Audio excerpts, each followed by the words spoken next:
Okay, welcome back. It may be the biggest secret. I consider it in many ways to be exactly that. Russ Dizdar joins us tonight. He was on last night. This is part 2 of our conversation about the issue of SRA, or ritual satanic sex abuse, however you will, ritual sex abuse. The idea of controlling people through destroying them as children for life. And it is a very real tragedy beyond measure of an issue.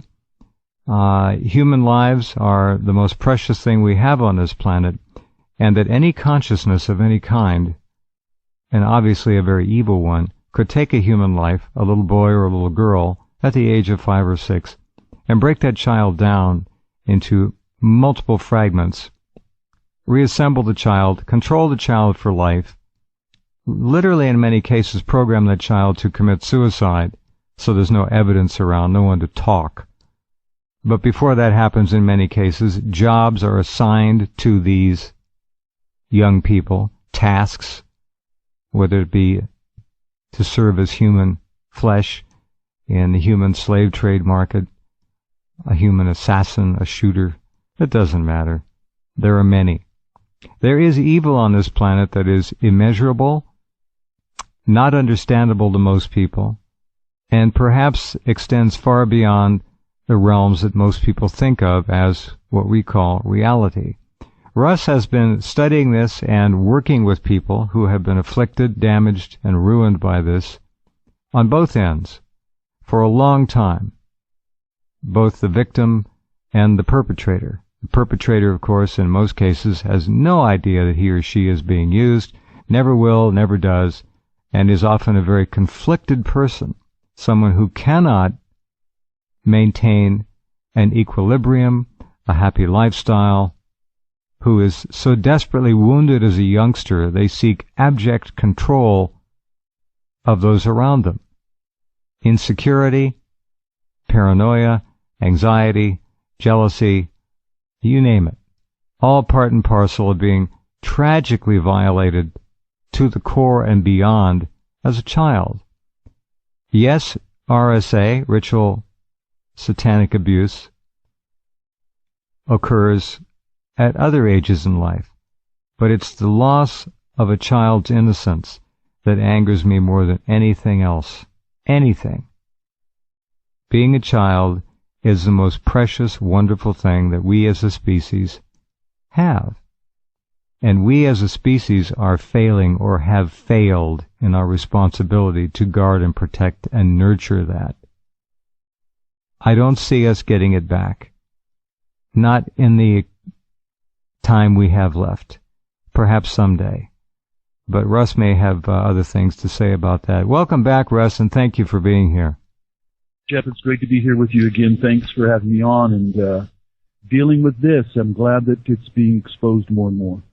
Well, we're doing our best. Of course, they don't like the idea that we are exposing it. But you've been at this a long time. I'm getting a little feedback in the studio. The idea that you've been doing this and are still alive and kicking, as it were, is quite remarkable. You obviously are a man of great integrity, great bravery, and are so committed to what you're doing that you have, I don't want to use the New Age cliche of white light around you, but you must have something that's very special, or they would have gotten to you long ago. Well, that, Jeff, would be the Lord Jesus. I mean, that's who I know. That's His power, His grace. And that's what the satanic rituals are all about. In total, warfare, total blasphemy. It's all about their hatred of God. And they know who. I mean, every demonic presence that's ever come through, the victims, those entities know who Christ is. And so that's His compassion, His love. That's who changed my life and brought me out of stuff. And that's who I've seen help individuals again and again and again. So that salvation, that healing, that deliverance, and even miracle, even God stepping in miraculous ways, that's where we see and have confidence in helping these individuals. And all of them, They all know, because of the rituals, they know that it's done in contrast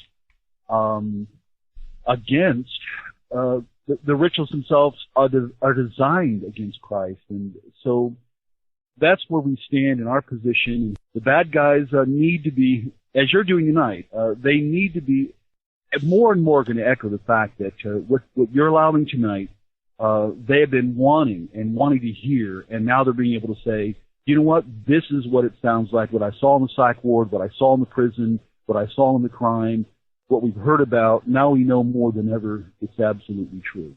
Mm-hmm.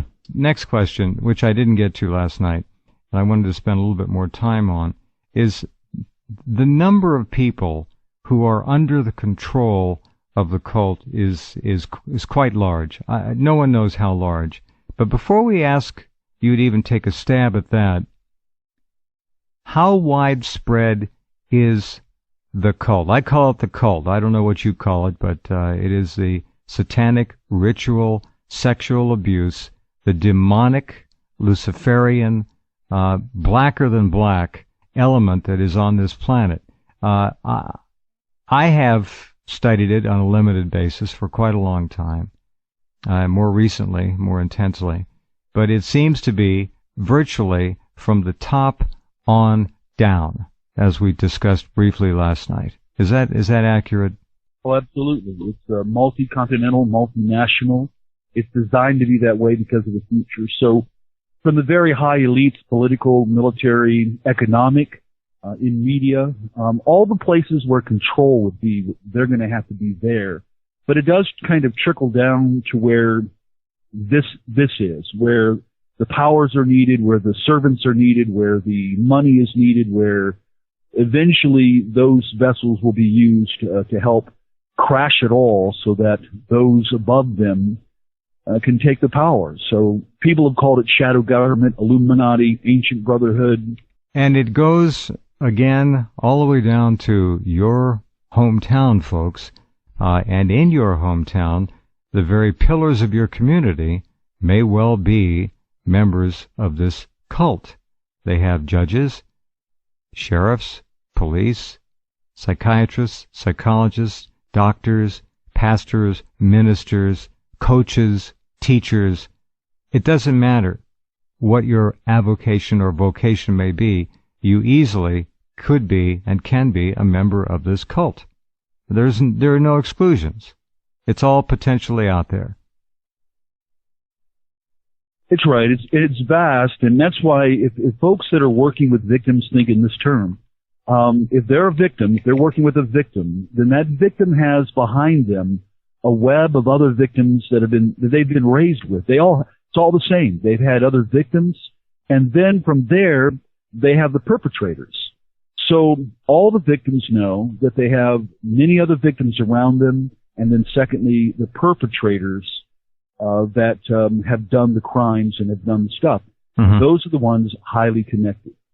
When someone is taken in to this beyond evil group as a slave, and that's what they really are. They're slaves.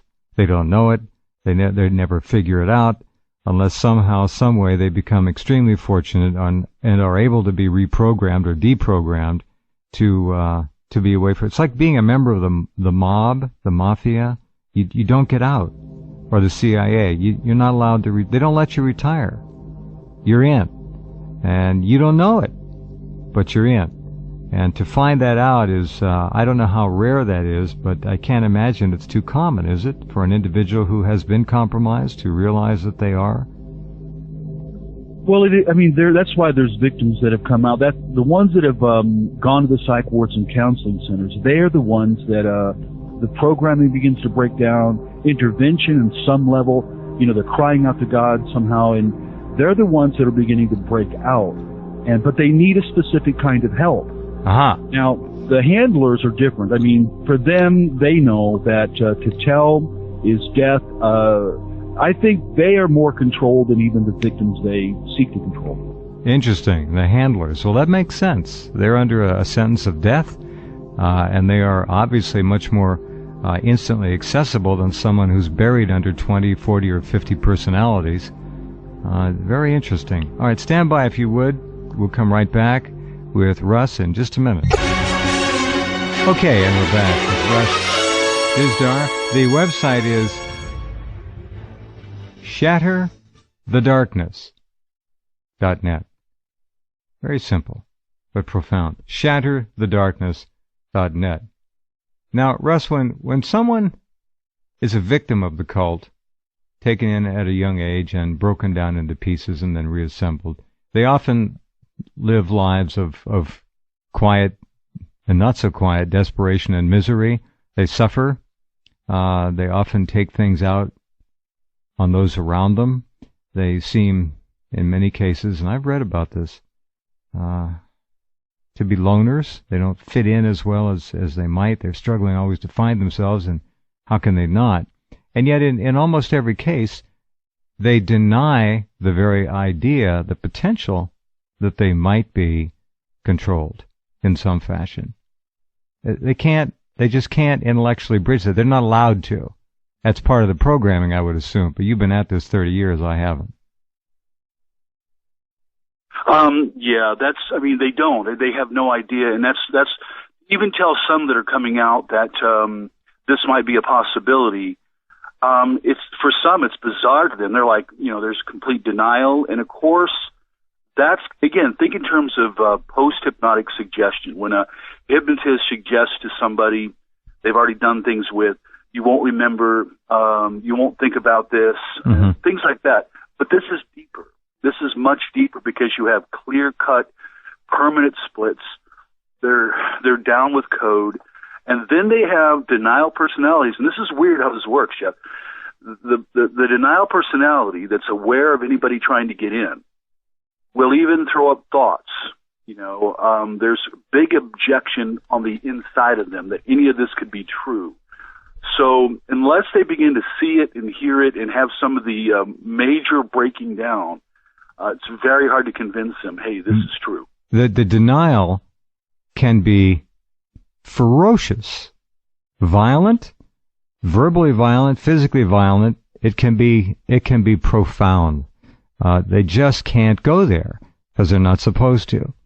And then sometimes when that wall of programming begins to become perforated, they begin to grasp that something's not right.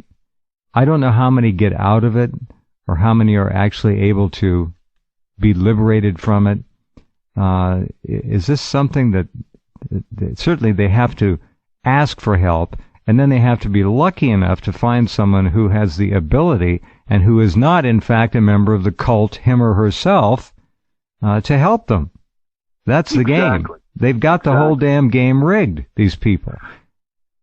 It really is rigged. I mean, and that's what they know because they know inside anyway. The inside knows when they try.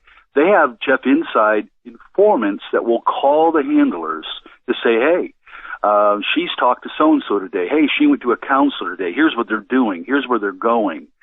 And so if they're brought back, or even that phone call that comes, that then brings down deeper, again, reaffirming their programming, rebolting them down on the inside, that can occur.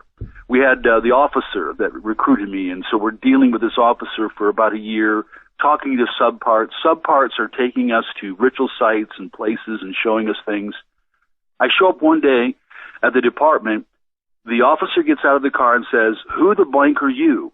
And I'm looking at him and I said, "What do you mean? I'm your police chaplain." "I don't know you. What? Get away from my car." And I mean, they were very aggressive. Wow. This went on for 10 minutes.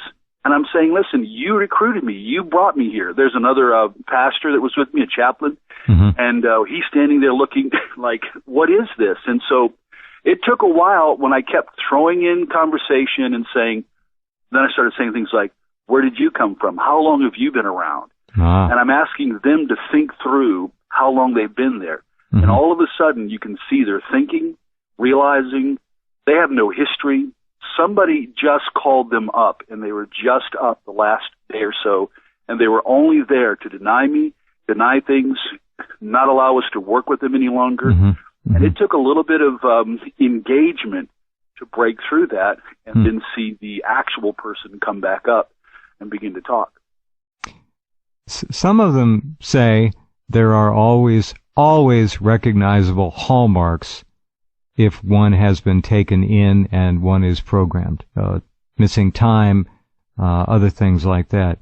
But the science of mind control, and this is far beyond mind control because this is multiple personalities, is so advanced now that, as we mentioned last night, and correct me if I'm wrong, but this can all be done over the telephone. It sure can, and that's all it takes, again, is that singular call, and that's part of where anybody who's going to be the helper, they have to be able to know this game they play and how it works in order to, do countermeasures. Mm-hmm. Even when we, in the old days, would hide somebody out or put them somewhere, we would take them 20 miles away, we'd put them in their own hotel room, we'd have 3 other people in other hotel rooms waiting during ritual weekend. We figured nobody's going to get to them. Well, 11 o'clock, somebody switches up, gets on the phone, calls the coven folks, those people, tells exactly where we are, and then, they show up. This has happened, and that's why I say we learned the hard way in the early days. I'm glad we did, but now we know a little bit better what to do and how to help them.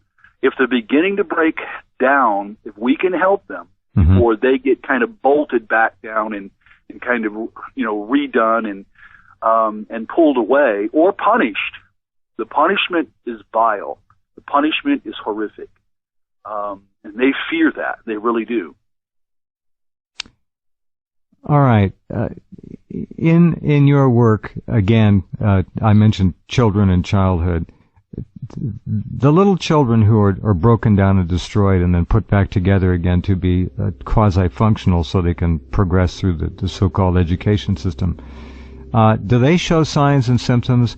Are they the ones who are going to be among the first to be put on psychotropic medications? Is that one symptom? Well, if they're children, usually children are more intact than anyone else. Because they're more pliable. You can think in terms of, and I hate to use this example, but think in terms of clay, soft clay that you could mold, bend, and form. Yes, of course. Well, that's why they start when they're before 6 usually, because the personality is not formed and it's completely malleable. Absolutely. And so we find it very hard and very young. You can see the issue of rapid eye movement, the issue with the eyes for those who have worked long enough with these folks, some indicators. And I will say, Jeff, that prayer helps. God does begin to break through. I mean, there really is an element to his presence and power that helps to break through and help bring them out. But it's complex. It's really complex. I'm sure it's that and then some. All right, stand by. We'll do our bottom of the hour, a little short interlude here, and come right back with the remarkable Russ Dizdar, D-I-Z-D-A-R, in just a couple minutes. Okay, and we're back. After your long night, part 2 of our conversation with Russ Dizdar. Russ has his own program. You can go to his website and listen to him Monday through Friday. He is very well known, and this is obviously a big area. The issue of someone who is aware of the fact that he or she, as a child, was obviously violated and put through this horror, and who, as a later adult, went and sought out specific help for it, and yet is in total denial of the even remotest possibility that there could be any control whatsoever, I would imagine fits some kind of a template, does it not? Well, there is, overall, there is the idea of how this is done, the selection, the splitting, the bonding, the programming, the demonizing, the redoing of this, the training of it, embedding it, and the use. So that's there, and so they're mainly monitored to make sure all of that stays. They have internal issues of monitoring. They have external. Mm-hmm. They have the outside handlers, and in a real sense, they have inside handlers. And nobody that's just living life all of a sudden, and here's what I usually hear from them, Jeff, is this. When they do begin to break out, they do begin to realize what's happening, and they do become aware and begin to acknowledge, yes, Here's what they tell me. I thought that everybody heard conversations of other persons inside them. I thought that was normal. I thought it was normal that I don't have any memory of 3 and 4 and 5 and 6 and 7. I thought I was just kind of nuts because I had flashbacks and dreams of crazy things. So when that happens and they're breaking a little bit of this wall when they're late 20s and 30s, so what happens? They turn to alcohol. They turn to drugs. Maybe they will see a therapist that gives drugs to suppress it and hold it all in for a little longer. That's the idea. Hold it because the answer back in the 80s and so forth was, well, they first diagnosed it in the late 70s when a few cases began to come in. Mm-hmm. Jeff, they diagnosed it as schizophrenia. Mm. It's Sure. different than that. It's Mm-hmm. totally different than that. There's a tremendously ferocious denial in there and an obfuscation of dealing with it too. People just and I don't blame any of them. These poor people are tormented at a level that they just don't want to go near. Exactly. And when anybody works with them, they'll find out this too. They all of them have a protector or a guardian in this sense. If anybody begins to say, hey, I think you've got this, or hey, let me help work with you, or something begins to crack that wall, the protector inside, they're the ones that they know, and those personalities are tired because they've had to do it for so long. Their job is to keep everything on the inside shut up and shut down. Their job is to make sure that nothing ever comes out because of the punishment, and that's their job. Those kind of protectors have told me for years. I've listened to them, and that's why I'll begin to ask who's the protector. In the very beginning, when we start to talk with personalities, with somebody new, who's the protector? And usually it's somebody that comes up very gruff and rough and really ready to fight and really hardcore. So what you're saying is that the protector personality, to keep you or anyone else away from getting to the core of the problem and ultimately helping or exposing the pain, can be extremely violent, angry, very, very clever at reverse projection, and all kinds of tricks. Exactly. Very, very well. They're skilled. I mean, survivors are skilled anyway because they know what they need to do to protect. Mm-hmm. They're hyper vigilant. Mm-hmm. So inside parts are hyper vigilant to watch and to know, and they're always on guard. And the real truth is they are tired. They've never seen, in a real sense, they've never seen anybody get free. They just don't believe it can happen. And that's what makes it hard. So they just do their job. That's all they know, like assassin parts. All they know is because it's imposition of will. Somebody else has dumped, projecting and putting will. The whole programming is just really imposition of will. Whether that's done in verbal ways or in loops or in the old ways of psychic driving, that idea of repatterning personalities. Mm-hmm. So they just function in what they know, and they're only allowed to know that and nothing else. They're not allowed to converse on the inside. They're walled off. They're compartmentalized so that they don't begin to express that pliability of, like you and I, we can think and consider, and do I want pizza? Do I want chicken? Maybe some spaghetti? They don't have that kind of... They do not bend at all, do they? No. Their mind, it's like they've been frozen in one position. It's all they think, all they know, all they do. And when the demonization is added, mm-hmm. then that's like adding gorilla glue to the programming. It's like it's enforcing the power of that programming. And so negotiation, logical discourse, constructive agreeing to disagree, all of those normal human traits are off the table. Really, yeah, because, and again, when somebody's engaging someone and they do begin to argue or debate or, what happens is, without the person knowing or the person dealing with them, all of a sudden they say, well, I'm dealing, I hear a phrase like, I'm dealing with a whole different person. One time they're like this, one time they're like that. And many bipolars are They're diagnosed bipolar because the psychologists or psychiatrists have not yet engaged subpersonalities. Got it. Many bipolars are multiples that have not yet had personalities come forward, talk, or engage. What an incredible tragedy.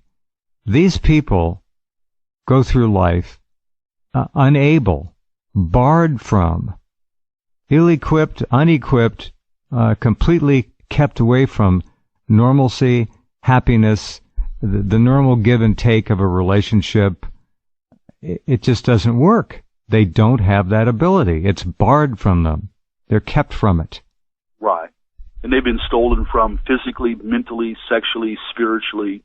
I mean, this is the dark side's transmuting of a human being. This is a slavery. And yet they can be very successful, quote unquote, at times in this society, in business, in any field. And yet inside, what a tragic, horrible situation.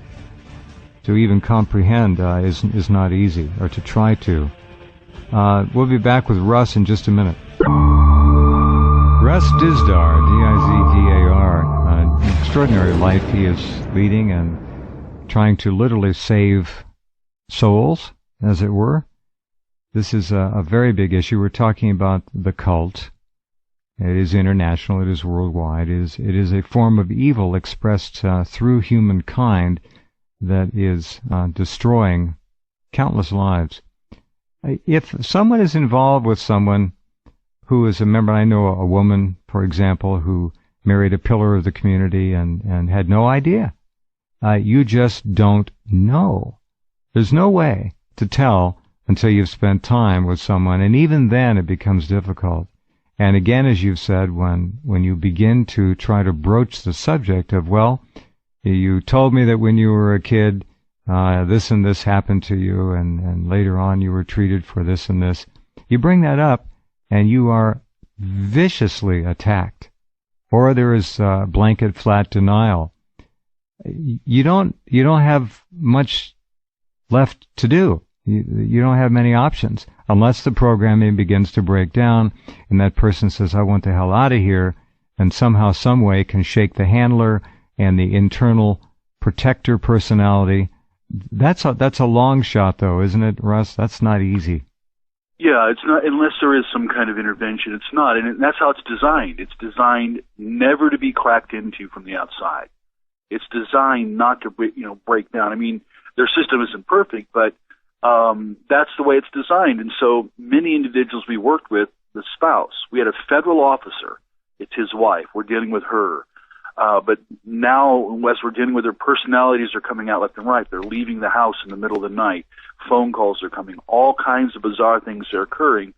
And the truth is, he couldn't handle it. We're standing in our driveway, and they have 2 kids, and we're talking. And I'll just call her, her name isn't Mary, but let me just say Mary. Mary's standing there, and Mary looks at the husband and says, well, I'm not the one that married you anyway. The federal officer literally jumped in anger, shaking his arms. He says, well, who did I marry? Uh-huh. And then she tried to explain it was another personality that he actually met, and that's who got along with him, but that she didn't marry. And he says, well, this officer couldn't handle it, and he finally divorced her because of everything that was going on. Mm-hmm. That happens with friends that I have. I know that same kind of thing. They have to deal with sub-personalities that do not look at the children or the spouse as theirs. Understand. I understand very well what you're saying. I'm sure a lot of people listening do as well. There's just it's not even a disconnect. It's just a whole different person. They're not there. There's very little bleed through here, if any.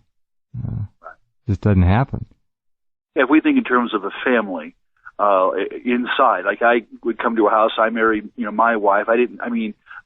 We love the whole of the family, but I'm not married to the mother, her mother, or her dad, or the brother, or the nephews, or the grandmother. Mm-hmm. That's all extended on the outside. For them, the family's on the inside. all created when they shouldn't have been, programmed and all the rest. So you're dealing with an inside family, and it depends on who you meet in the beginning, because all the rest of them are looking at different issues. They may put up with somebody for a while. There may be many other things that they have to deal with, and I've seen quite a few spouses really go through it. Some have walked away, and some where the multiple is still. And this is the hard thing for some to understand, and I've come out to say the honest truth. There are some that we've dealt with when it comes down to what they want, the centrality of their power. The truth is, some of them want that side. They want that power. They believe in that elitism. And we've watched them walk away. It's a domination they're after, isn't it? Well, yeah, because they're, just like regular, they call us normies or singletons, because we have one singular personality. And so, there's people that walk on, some that choose evil and do evil. We've engaged people like that. But even within some of these, some of them feel like, hey, this is how they say to me, we're superior. We have these are our abilities. I'm not giving up my powers, is what some of them said over time. And some have clearly, like the federal officer's wife, walked away and continue to do what they're doing. And it's now 15 years later, and they're still out there.